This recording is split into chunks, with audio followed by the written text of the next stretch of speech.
Euphemisms are an ugly thing.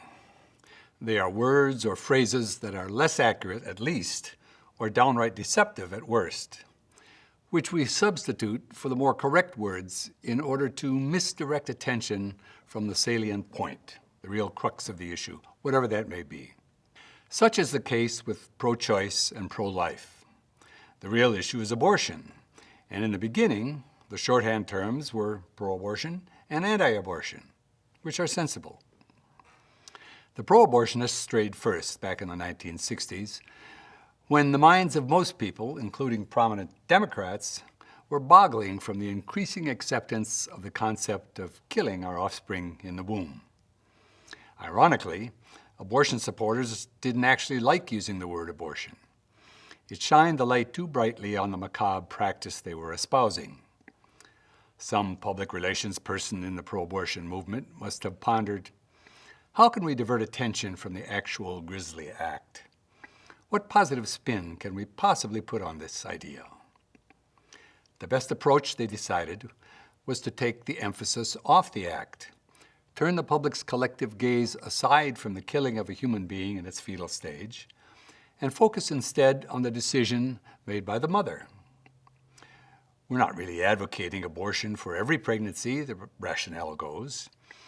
We only want a woman to have unfettered choice as to how she deals with her pregnancy. Thus came the euphemism pro-choice. Who can argue with choice? It sounds like freedom and liberty. To this day, the abortion movement recoils from the word abortion. The anti-abortionists, in a game of one-upsmanship, reacted a few years later with a euphemism of their own. It wasn't the word abortion that they were trying to avoid so much as the prefix anti.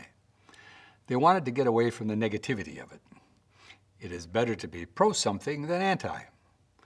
So they observed that the Declaration of Independence listed our inalienable rights as life first, then liberty, which you can't have without life, and then the pursuit of happiness, which you can't have without both life and liberty. The order of those was not haphazard. It was well thought out by our founding fathers. And thence came the euphemism pro-life. But both euphemisms are disingenuous in what they suggest about the other side, that if you're not pro-life, you're anti-life in all of its forms. And if you're not pro-choice, you're anti-choice on all issues.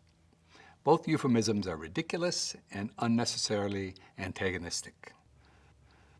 When I ask my pro-abortion friends what they mean by pro-choice, invariably they tell me that it should be a woman's free choice whether to terminate her pregnancy.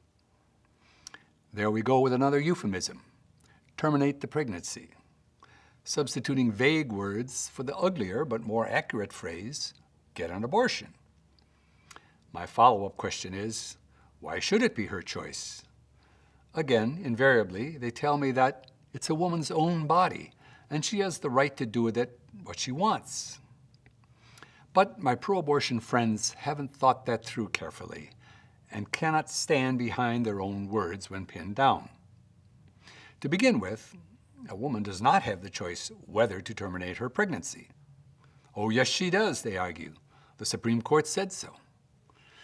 I point out that even the Supreme Court cannot overrule the natural laws of biology. Once a woman is with child, the pregnancy is going to terminate. Even the Supreme Court cannot give her the power to prevent that.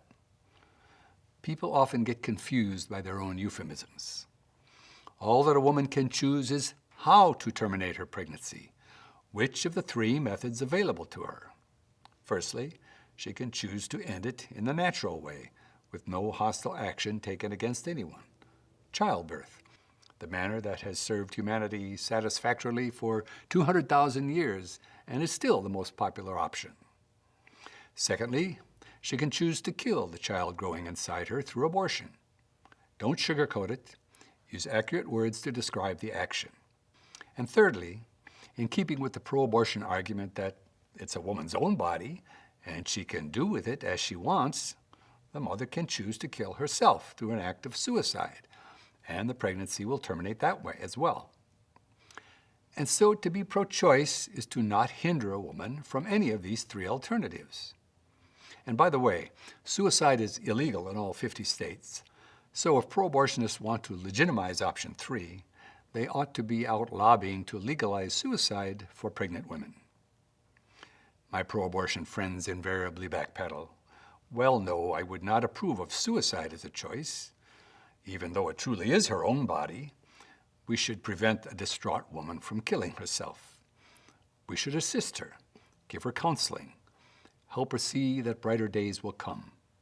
And of course we should. But why do any less when she is intent on killing another human being, her prenatal son or daughter? And if you don't approve of suicide, then you really don't believe that a woman is entitled to do whatever she wants to her own body. And if you don't support all of the 3 choices a woman can make, you really can't call yourself pro-choice. And anyway, most socio-legal issues have a pro-choice and an anti-choice side. Do you favor legalization of marijuana? You may not encourage smoking it, and you may not smoke it yourself. But if you want it legal, then you are pro-choice on marijuana. You may not advocate slave owning, nor want to own an African American yourself. But if you want no law restricting it, then you are pro-choice on black slavery. Those who advocate no preventative law are by definition pro-choice. The side which wants the restrictive law is always the anti-choice side. But we say pro-marijuana or anti-marijuana, pro-slavery or anti-slavery. It is hypocritical that pro-abortionists choke on the word that names the very act which they advocate. So let's do away with the euphemisms pro-choice and pro-life. If you are sincere about wanting to think clearly, don't introduce obfuscation to befuddle your adversary, because you will often confuse yourself.